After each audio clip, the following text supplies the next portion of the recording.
and we've moved to Peterlee, Newtown.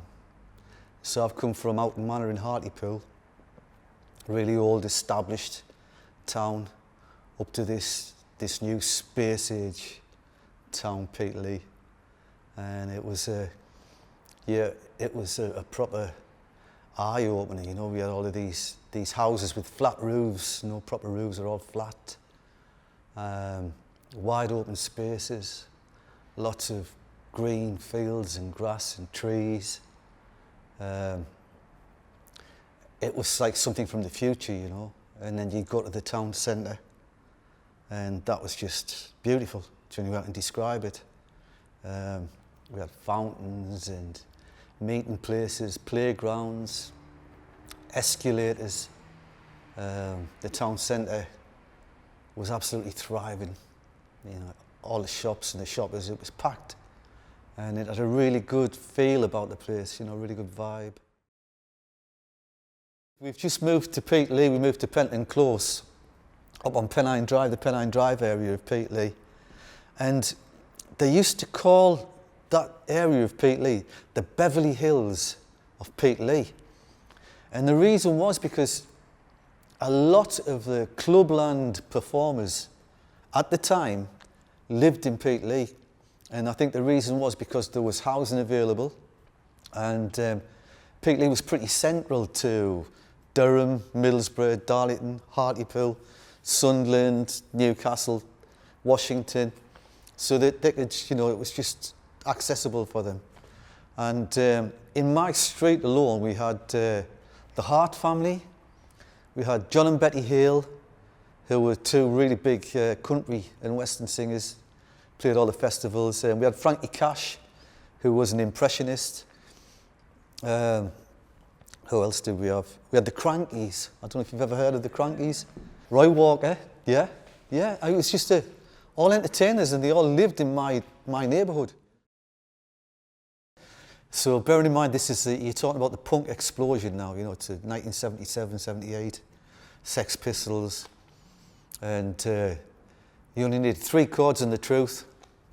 And so I volunteered to be the lead singer, because you didn't really have to sing, as long as you could shout. And I spent a couple of years in London. We're travelling to and from work. I noticed these guys in the subways with the guitars and saxophones, buskers, you know. And I walked past a busker one day playing a saxophone, and I looked down, and his case was just absolutely bursting with money. And I think I used to make about £150 a week, which was not bad at the time. But I'd got myself a little old guitar, like a little guitar, an old guitar. And I was working my way through the 3 chords busking book thing. And I thought, I'm going to give this busking malarkey a go. And so I went down to Marble Arch subway, and I spent about 5 hours, 6 hours just repeating them 3 songs over and over again, because people sort of moving by, you know. And lo and behold, at the end of them 5 hours, I'd made about 80 quid. And so I found myself back in Peterlee. I got me talking to my old friends and that, and I was quite interested in forming a band. And I met a couple of guys. We got pretty good, you know. We'd played a couple of gigs, charity gigs and whatnot. And then we split up. But before we'd split up, we went down to Durham Street Recording Studio for the Unemployed in Hartlepool and made a demo tape of a few songs that I'd written. And the Northern Echo, quite a big newspaper from Darlington, it was like circulated right the way throughout the northeast, had organised the Battle of the Bands competition.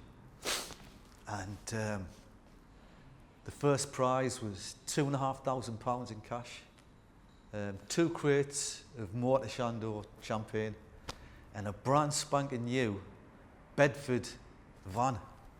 You know, that year's model Bedford van.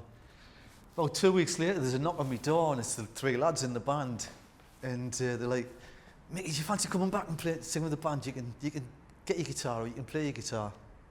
And I was like, "No, I'm getting a new band away with punks from Pennine Drive and whatnot. They said, no, really, Mickey. Saying, no. I says, well, the thing is, we've got through to the last 16 of that Battle of the Bands competition. And I was like, oh, right. I said, well, look, I says, you've got a car, and you've got a car. I'll come back if I can have the van, if we win. And they were like, looked at each other and they thought, well, we're not going to win. So we just say, yeah, all right then. So that was the deal. Lo and behold, we win this competition. So all of a sudden, I've got myself a brand spanking new Bedford van. I've got 2 crates of water Shandor, 2,500 quid in cash, and a publishing deal with a big record company from London. And we sort of got back to my flat, and I think the whole, 52-seater buses and everything just turned up. We were guzzling water Shandor, and it was absolutely fantastic, man. It was probably one of the best nights of my life.